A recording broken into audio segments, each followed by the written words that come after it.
హైవ్యూస్ పురాణ ఇతిహాసాలు కానీ ప్రస్తుతం ఉన్నటువంటి చరిత్ర కానీ ఈ చరిత్రలో కూడా మరల రాతి యుగం, మధ్యయుగం, ఆధునిక యుగం ఇలా మొత్తం తిరిగాను.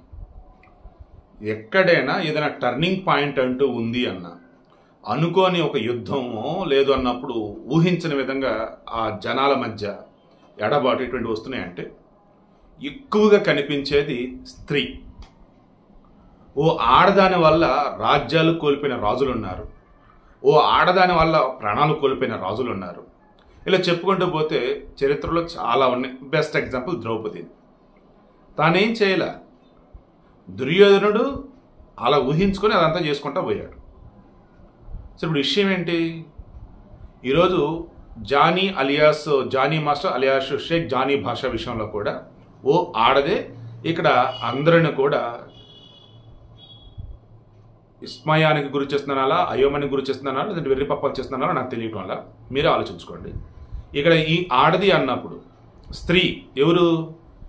జానీ భార్య ఉన్నారు, జానీ అసిస్టెంట్, దాని దగ్గర ఉన్న అసిస్టెంట్ కొరియోగ్రాఫర్ వర్మన ఎవరు ఆమె, వాళ్ళు ఉన్నారు. ఎందుకంటే ఇక్కడ ఈరోజు ఫిలిం ఛాంబర్ ఆఫ్ కామర్స్కి వెళ్ళి ఎవరు జానీ వాళ్ళ వైఫ్ సుమలత ఏమని కంప్లైంట్ ఇచ్చారు, ఇదిగో జానీకి ఆమెకి ఏదో రిలేషన్ ఉందని కబుర్లు వినిపిస్తున్న మూమెంట్లో నా దాకా వస్తే నేను ఆమె దగ్గరికి వెళ్ళి అడిగా. ఆమె ఏమంది, అయ్యో వదిన అలా అంటే ఏంటి, జానీ నాకు అన్నయ్య అని అంది.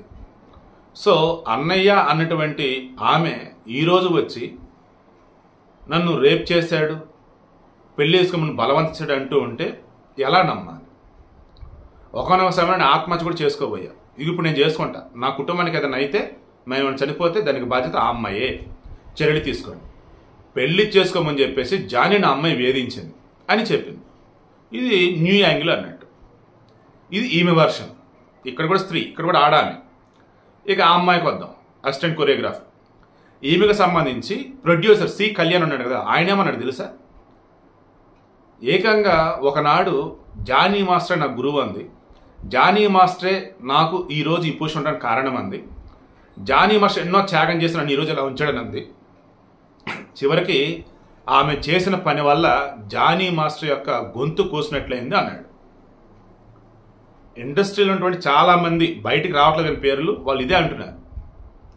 లైఫ్ ఇచ్చిన జానీ మాస్టర్ని ఈరోజు అడ్డంగా బుక్ చేసింది, లేనిపోని కేసులు పెట్టింది, ఎవరో ఈమె వెనకాల ఉండి ఇదంతా చేస్తానని చెప్పేసి అదొకట.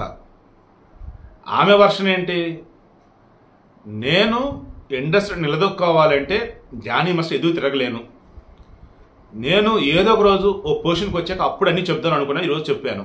అది కూడా ఇలాగా ఇప్పటికీ వేధిస్తున్నాడు కాబట్టి నేను చెప్తున్నాను అని ఆమంటుంది. కమింగ్ టు 3 రోజులు పోలీస్ కస్టడీ అయిపోయింది జానీకి. దెన్ అతనేం చెప్పున్నాడు, సార్ ఆ అమ్మాయి వల్ల నేను టార్చర్ అనుభవించా, నేను బయటికి చెప్పలేక లోపల కుమిలిపోయా, తీరా ఇప్పుడు ఆమె వచ్చి నేను చేశానని అంటూ ఉంటే నేను అసలు ఇంకా షాక్లోనే ఉన్నానని చెప్పేసి అతను అంటున్నాడు. సింపుల్గా ఏం చేశాడంటే ఒక లైవ్ ఎగ్జాంపుల్ తీసుకున్నాడు. ఓ పని చేయండి, నేను వేధించానా ఆమె వేధించిందా సుకుమార్ అని పిలిచి అడగండి. పుష్ప 2 సినిమాకు సంబంధించి కొరియోగ్రఫీ చేస్తున్న మూమెంట్లో ఆమె చేస్తున్నటువంటి పనుల వల్ల ఆ వేధింపుల వల్ల నాకు ఇబ్బంది అయితే సుకుమార్ గమనించి ఏంటి ఇది అంతా అని చెప్పేసి పిలిచాడు, మాట్లాడాడు, ఆమెకు చెప్పాడు, నాకు చెప్పాడు. ఆ తర్వాత ఆమె ప్రవర్తన బాగాలేదు, ఇదిగో చివరికి నాకు కేసులు పెట్టేదాకా వచ్చింది. వాంటెడ్గా నన్ను పెళ్లి చేసుకోమని చెప్పేసి ఆ అమ్మాయే ఓ రకంగా ఫస్ట్ అడిగింది, బ్రతిమలాడింది, కాదు కూడదంటే ఇంకా బెదిరింపులకు దిగింది. నాకు నా వల్ల కాక దూరం పెడితే ఇదిగో చివరికి వచ్చేసి నా జీవితాన్ని నాశనం చేయడానికి ఇలా తయారైందని చెప్పేసి అతను చెప్పాడు. సో ఇప్పుడు సుకుమారు ఆయన చెప్పాలి, ఎందుకంటే అనసూయ కూడా మనకు చెప్పింది ఏంటిది, పుష్ప 2 మూవీకి సంబంధించి ఆ సినిమా సెట్లో నేను చూశాను, చాలా నవ్వుతూ సరదాగా ఉంది, బట్ ఆ నవ్వు వెనక ఎంత బాధ ఉందని నాకు తెలియలేదు అని ఆమంది. అంటే అక్కడ జరిగింది మొత్తానికి కొంచెం గొడవ లాంటిది అయితే జరిగింది. అది అనసూయ, సుకుమారు ఆ సెట్లో అంతా గమనించారు. అయితే అసలు ఆ గొడవ ఏంటి, అందులో తప్పు ఎవరిది, ఇది మాత్రం బయటికి రానిలా. చివరికి సుకుమారు వచ్చేటప్పటికి ఇద్దరికి నచ్చజెప్పి చేసుకుంటే చక్కగా పని చేసుకోండి, లేదంటే వెళ్ళిపోండి, అంతేగాని అందరిలో గొడవ పడి పరువు తీయొద్దని చెప్పేసి ఆయన చెప్పాడంట. ఇప్పుడు సుకుమారికి ఆమె చెప్పినటువంటి వర్షన్ ఏంటి, జానీ చెప్పిన వర్షన్ ఏంటి, నిజమేంటి అన్నది సుకుమారుని పోలీసులు పిలిచి విచారిస్తే అప్పుడు తెలియవచ్చు. బట్ సుకుమార్ వస్తాడా? రాడు. మరి పోలీసులు ఆయన విచారిస్తారా? చూద్దాం. ఫైనల్గా నేను చెప్పేది ఏంటి, ఆడవాళ్ళ విషయంలో జాగ్రత్తగా ఉండండి, మగవారి విషయంలో ఆడవాళ్ళు కూడా జాగ్రత్తగా ఉండండి.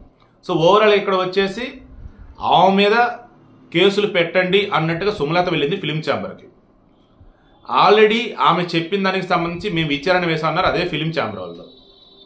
జానీ మాస్టర్కి సంబంధించి కస్టడీ విధించారు.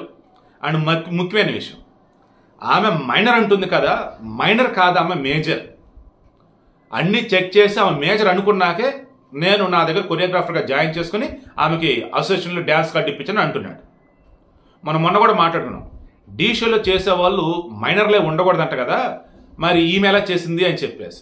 ఐ థింక్ డీ షోలో మైనర్లు చేసినట్టు కూడా గుర్తున్నారు, మరి నాకు డోంట్ నో ఎగ్జాక్ట్లీ. సో ఇప్పుడు విషయం ఏంటి, పోలీసులు నార్సింగ్ పోలీసులు వచ్చేసి పోలీస్ కస్టడీకి అయిపోయింది, ఆయన మరలా జైలుకి పంపించినారు. ఇప్పుడు ఈ సుమలత ఇచ్చిన కంప్లైంట్ని ఫిలిం ఛాంబర్ ఆఫ్ కామర్స్ వాళ్ళు ఎలా హ్యాండిల్ చేస్తారంటే చూద్దాం. ఇక ఆమె అసిస్టెంట్ కొరియోగ్రాఫర్ వెనక అసలు ఎవరున్నారు, ఆమె నిజంగానే నిర్మాత కళ్యాణ్ చెప్పినట్టుగానే జానీ మాస్టర్ గొంతు కోసిందా, ఎంతో లైఫ్ ఇచ్చిన జానీ మాస్టర్ని ఈరోజు నిజంగా రోడ్డు మీద పెట్టిందా, ఆమె వెనక వాంటెడ్గా ఎవరో ఉంటే జానీ మాస్టర్ లైఫ్ ఇలా స్పాయిల్ చేస్తున్నారా అని విచారణలో తెలుస్తుంది. కాదు కూడదు ఆమె చెప్పిన నిజాలు కనుక అయినట్టయితే జానీ మాస్టర్కి ఆల్మోస్ట్ కెరీర్ ఎండ్ అయినట్టు అనుకోవాలి. నిజాలంటే ఇంకొద్ది రోజులు ఆగక తప్పదు. బట్ ట్విస్ట్ ఏంటంటే సుకుమార్ ఇప్పుడు నోరిప్పితేనే నిజాలేంటో తెలుస్తాయి.